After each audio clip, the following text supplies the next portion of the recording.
Hi everyone, how are you all doing? I hope you've had a good weekend. This is another video with me, Mark, where I'm going to try and discuss a few things that may be of some help to some who are struggling, specifically around that first step in the 12-step recovery program, because it can be quite confusing. For a long time, I understood.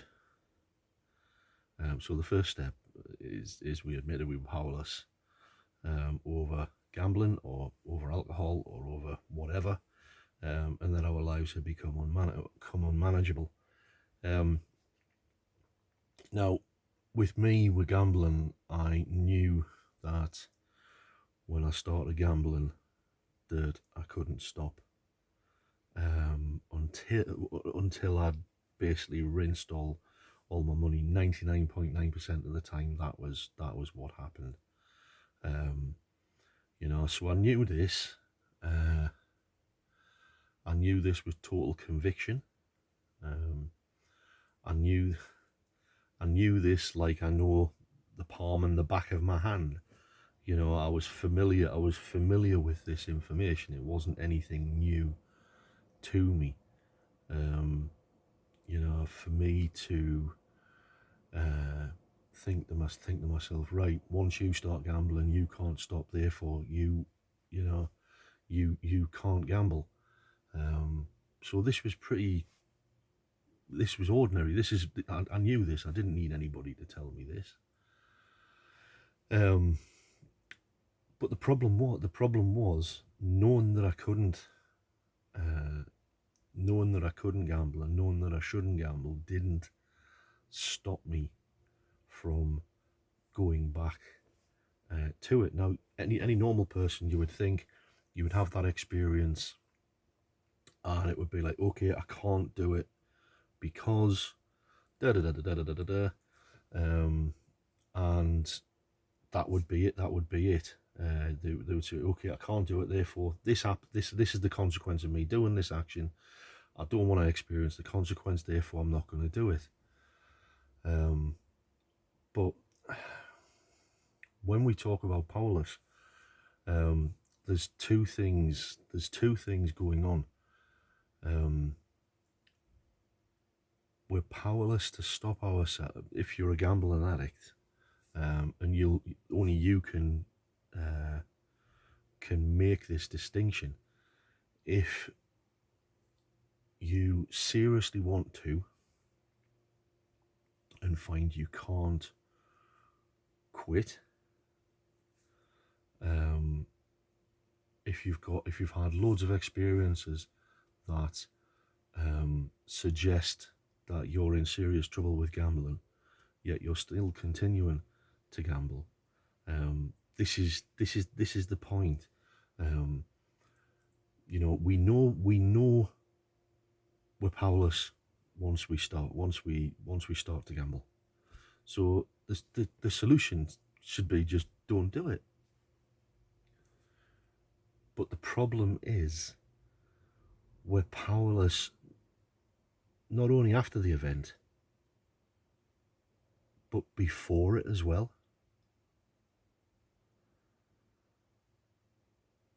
We're powerless to stop ourselves from going back to gambling. And once we start to gamble, we're powerless to stop ourselves continuing to gamble. That's what is meant in that first step. It's not that I just need to remember that I can't do it. That isn't what it means to be powerless. What it means is that in my understanding of the first step means that you will gamble because you're powerless to stop yourself from doing it. Now you might be able to do that at certain times. You might be able to the thought might come into your mind, and you might be able to recall all of that information that you need in order to make an informed decision. So this is the thing, a lot of people think they're making a choice to keep going back. Why would you make that choice? What sense does that choice, if every time you go gambling it brings disaster, where's the sense in that choice? There is no sense. It's an insane choice. If you're choosing to do that, you're insane. Given your experience that you've had time and time and time and time again. Now, the way I see it, the reason why we're powerless is because at certain times we're not going to be able to bring to mind with sufficient force the suffering and the humiliation that gambling brings us with enough force to stop ourselves placing the first bet. Once we place the first bet, it's game over. We're going to continue. Now, some people don't agree with that. It makes sense to me because I tried it. I tried everything. I mean, the thing is, the 12-step program isn't for people who can help themselves.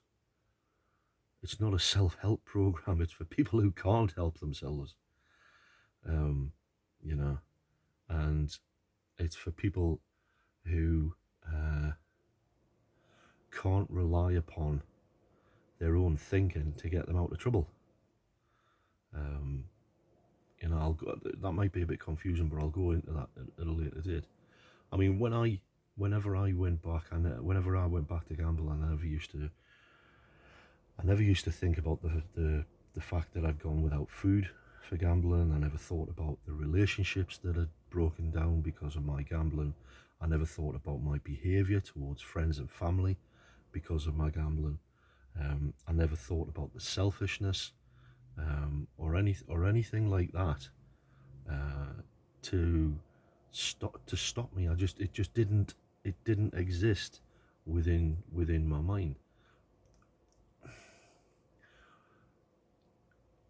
I'm trying to think how you can describe it. It's like there's a switch, a short circuit that happens within our mind from time to time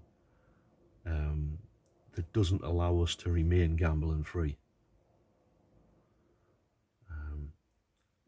So if we've got something wrong with us, if we've got something wrong with our mind that won't allow us to remain gambling free, the fact of the matter is, it means we are going to gamble again. And if we gamble again, we're going to continue to gamble again and again and again. And this is why so many people go back to it and time and time again, even though their whole life is a car crash. They're not doing it out of choice. They believe that they're doing it out of choice. There is no choice in the matter. If you're addicted, it means you've passed beyond the point of choice. And for years I had my head in bits, was thinking, well, I know I can't do it based on my experience. I know that I shouldn't do it. I don't want to gamble. I really don't. But I'm still gambling. Why am I doing it? And I just couldn't understand it. I knew the second part to it. I knew that once I started, that my bank account would be rinsed. I'd end up blowing all my money, and so on and so forth. But I didn't know the first part. The first part is that if you're a gambling addict, you're powerless over you're powerless over that part of your mind which makes the decision whether you're going to gamble or not. That part of the mind that makes the decision whether you're going to gamble or not is broken down. It don't work. That's why you keep going back to gambling time and time and time again when you don't want to. And I'm sure there's people out there going to think, oh, what a load of bullshit, But this was the only thing that makes sense to me. And if you're a gambler, if you're a gambling addict, of the type that I was, I'm sure this will make sense with you, because why would you do that to yourself? Why would you continue to put yourself and others through that time and time again, when you know from the experience that you've experienced, that you've lived, you're the one that's lived that experience, you're the one that's gone through it, felt it, experienced it, so you should know better. But why do you keep going back? It's because, like I say, when you're there's a subtle mental twist, a strange mental phenomena that occurs within the minds of gambling addicts that almost forces us to go back to gambling, because we're people say, I just need to be stronger. I've got strong willpower, believe you me, because if I didn't have strong willpower, I wouldn't be here now. I would have checked out years ago when I was in amongst it. It's nothing to do with willpower. Willpower, in fact, it can be a massive obstacle to recovery, because next time I'm going to do it, and you're biting your fingers down to the knuckles, you know. There's nothing shameful about admitting that something has got us beat, you know, because you find hope in the remaining steps. If you follow a certain set of guidelines and follow a certain set of instructions as best you can, with as much honesty as you can, you'll be all right, you know. But we have a lot of pride and stuff like that. It's like, no, I got myself into this, I'll get myself out. If you're the type of gambling addict that I was, the likelihood is that ain't gonna work. You know, and you might find yourself at some point realizing that, yeah, I must be powerless because I keep going back to it. You know, it's a horrible word, isn't it? It's a horrible word, admitting we were powerless, you know, over gambling, that our life had become unmanageable. You know, if you can't stop yourself from gambling, and you can't stop yourself continuing to gamble once you've gambled, you're screwed.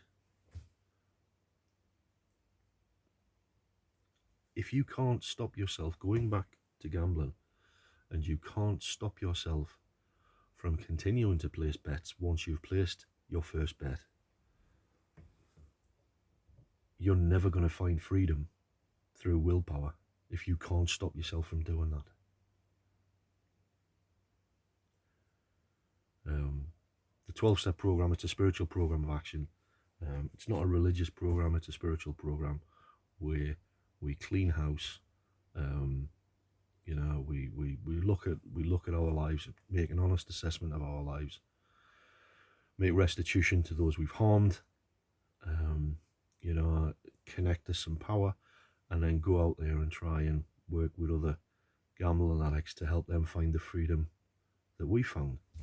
You know, it's not complicated. But a lot of people have a lot of misunderstanding about the steps.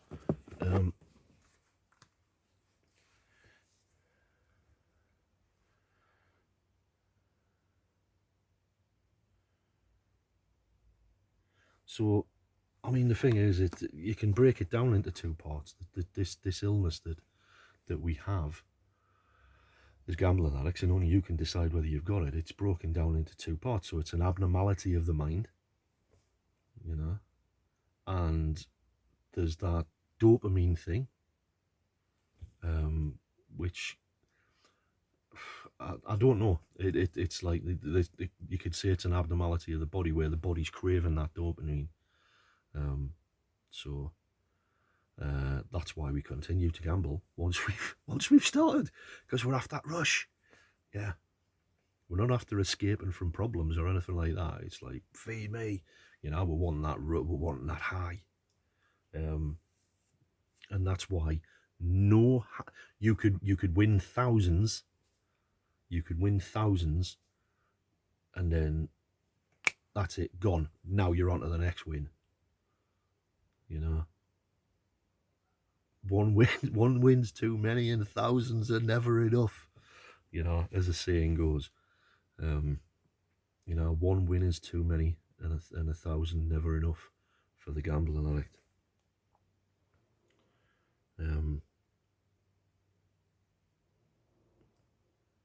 So a true gambling addict, from time to time, cannot stop themselves placing the first bet.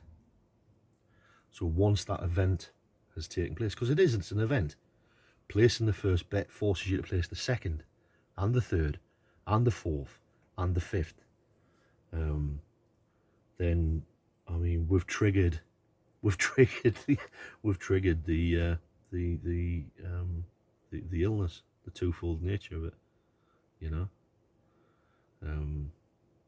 Yeah, I don't know whether this is making sense, but there's a lot more information I'm going to go through. I don't expect everybody to agree with what I'm saying. I know people like to tell me their thesis on what gambling addiction is. That's great, but for me, this is the only thing that really makes sense. I listening to somebody's war stories about how bad their gambling was and all the misery and stuff like that. Yeah, it's got its place, but what we need to listen to is stories of recovery. How do we get okay? We know what the problem. How do we get over this? How do we sort this out? Because this first step, it doesn't stop you from gambling. It's quite the opposite. People say I'm working the first step. Good on you, great. How are you working the first step? The first step is just some information which tells you you're screwed. It doesn't tell you that, all this information I'm giving you now is completely pointless if we don't put some action in to get some power, because lack of power, that is the problem in a nutshell. Lack of power before we place the first bet, and certainly lack of power afterwards. That's what it means. That's what it means to be powerless. And I really hope you've stuck with this video, because it's a long video, but I hope it's been worth it for some of you, because you'll not hear this anywhere else. I'd been around 12-step fellowships for years, and it took me years to find somebody to sit down and says, look, Mark, yeah, forget about what happens after you place a bet. What happens before? What's going on before? It's not about like kind of, I was feeling a bit crap, so I went. I mean, come on. It's like, if you're making a decision to do that, you've got a strange sense of enjoyment. If you are choosing to do that, why are you choosing to do that? Why would you choose to do that to yourself and your family?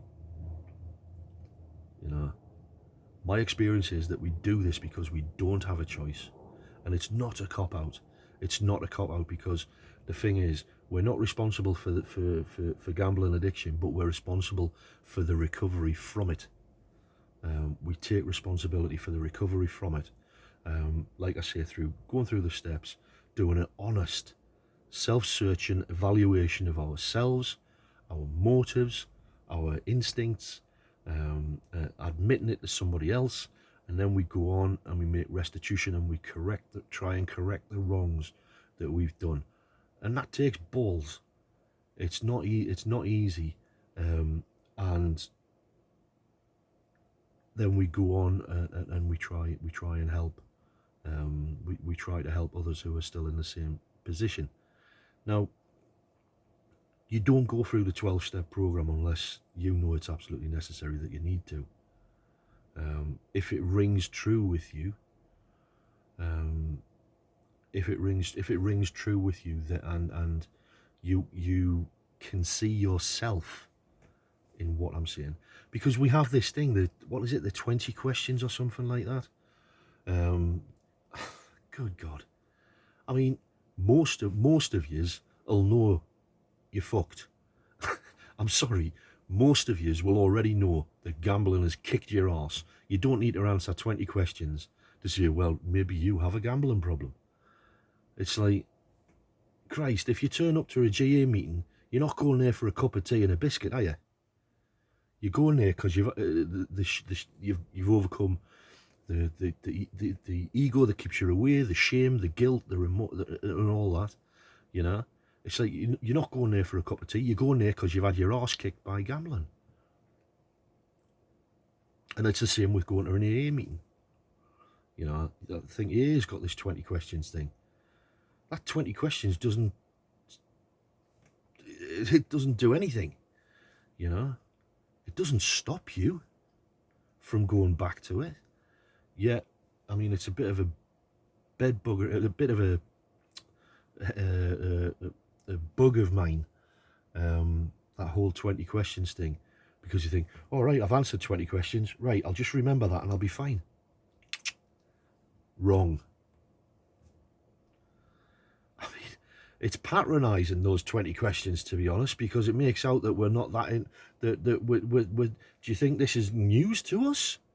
Do you think it's news to us that, like, are you gambling a bit more than you should? Come on. Come on. No, I'm not dissing here. I'm not dissing GA at all. I've got a lot of experience of a lot of people telling me what I need to do, rather than people saying, get your arse into the 12 steps, work through the 12 steps, get recovered, and show somebody how to do the same.